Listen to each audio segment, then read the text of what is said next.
Behold, the only thing greater than ourselves.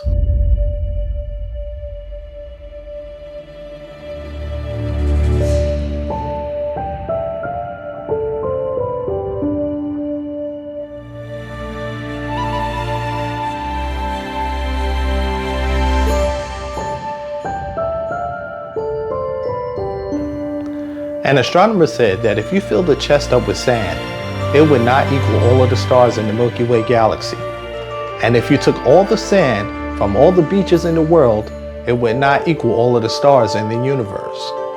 According to the data taken from the Hubble telescope, there are approximately 125 billion galaxies in the observable universe. Observable meaning with the technology currently available to us, that is all that we are able to see. The way we were taught about the solar system in school led us to believe that the sun rotates in one spot while the Earth and everything within the solar system revolves around it. Let me tell you what I found out. While the Earth is rotating on its axis at 1,000 miles per hour, it is rotating around the sun at 67,000 miles per hour. The solar system is orbiting Sagittarius A at 514,495 miles per hour. But we will get into Sagittarius A at a little later on in the video. It will take the solar system 230 million years to complete one revolution around the Milky Way galaxy. And if that is not enough, the Milky Way galaxy is traveling at 1.3 million miles per hour through space.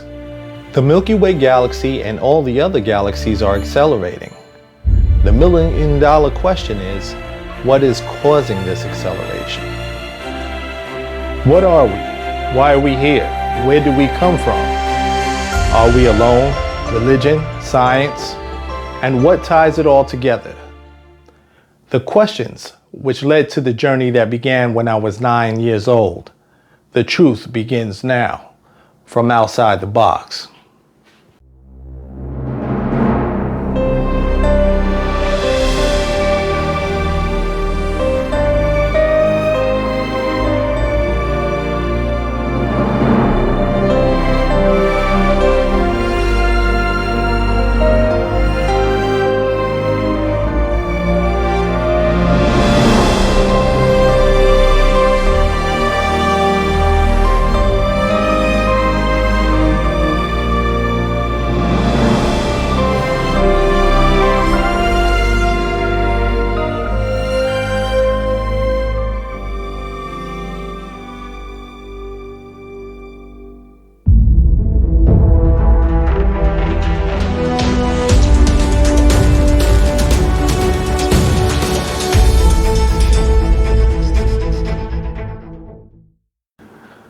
Before we move on, if you could please hit that thumbs up button and don't forget to subscribe. And if you have any questions or comments, please leave them below.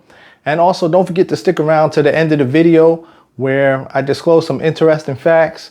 And let's get on with it. Did you know that when we look up at the night sky, every star we observe with the naked eye is in the Milky Way galaxy, which is the same galaxy that our solar system exists in. Our galaxy is part of the local group, which consists of over 30 galaxies spread over a diameter of nearly 10 million light years. The speed of light in a vacuum is 186,282 miles per second. To give you an idea of how fast that is, if you moved at the speed of light, you could travel around the Earth 7.5 times in 1 second. According to new research using data, there could be as many as 300 million habitable planets in our galaxy alone, just within 30 light years from our sun, which equates to 176,237,674,560,000 miles away.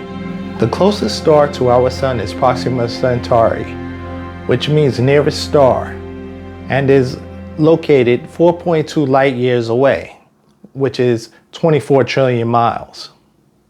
If we were to travel to Proxima Centauri, with today's current technology, we are able to travel at 6% the speed of light. It would take us approximately 6,300 years to get there. And if we were to make that journey, For our species to actually make it, we would have to send 49 pairs of humans on that journey. And those 49 pairs would not make it, but their descendants would. Before we move on, I want to familiarize you with 3 units of measure that I'm going to be using. And one I've already used already, and that is a light year. And I told you already that light travels at 186,282 miles per second in a complete vacuum. You put that over a year, that equates to 6 trillion miles. So 1 light year is 6 trillion miles. And the next unit of measure we're going to talk about is a solar mass. How big is a solar mass? A solar mass is the size of our sun. And to give you a rough idea of how big that is, it would take 1 million Earths to fill up the sun. So that is 1 solar mass. And an astronomical unit. An astronomical unit is the distance between our sun and the Earth, which is approximately 93 million miles away. So 1 astronomical unit is 93 million miles. And oh, by the way, if you're getting value out of this video, why don't you let me know in the comments below. If there's something you like, something you want me to elaborate on, leave that below as well. And so let's continue. A neutron star starts off as a massive star with 10 to 25 solar masses that went supernova and failed to become a black hole, and its core is so dense that all the protons and electrons are crushed together, creating neutrons. Its radius is about 18 miles with a density equal to 1.4 solar masses. It can spin up to 600 times per second. Closest known neutron star is 500 light years away. This particular neutron star you're looking at right now is a pulsar. To give you an idea of how dense a neutron star is, if you took a teaspoon of neutron star material, it would weigh 1 billion tons. A black hole is a region of space-time where the gravity is so strong that electromagnetic radiation such as light or any particles can escape it. Scientists estimate that there are anywhere between 10 million and 1 billion black holes within the Milky Way galaxy. What scientists notice is that at the center of almost every galaxy is a supermassive black hole with millions to billions times the solar mass of our sun. The supermassive black hole at the center of our galaxy is known as Sagittarius A, and it is 4.2 million times more massive than our sun, and it controls the orbits of stars in the Milky Way. Supermassive black holes have something called an accretion disk. A good example of that is the planet of Saturn with its rings. As much as they are the same, they are somewhat different, like everything I've noticed from very large to very small. But we will get into that in future videos. With the numbers that you've been given in this video, the possibility of intelligent life beyond this solar system is not even a discussion. The probability of intelligent life outside the solar system is not even a discussion. The only question that there remains is, where are they? And are we evolved enough to engage them? Okay, so here we are at the end of the video, and I told you I was going to tell you 2 interesting facts. Number 1, did you know that the amount of water that was here when life began on Earth is the same amount of water that is here now? That's fact number 1.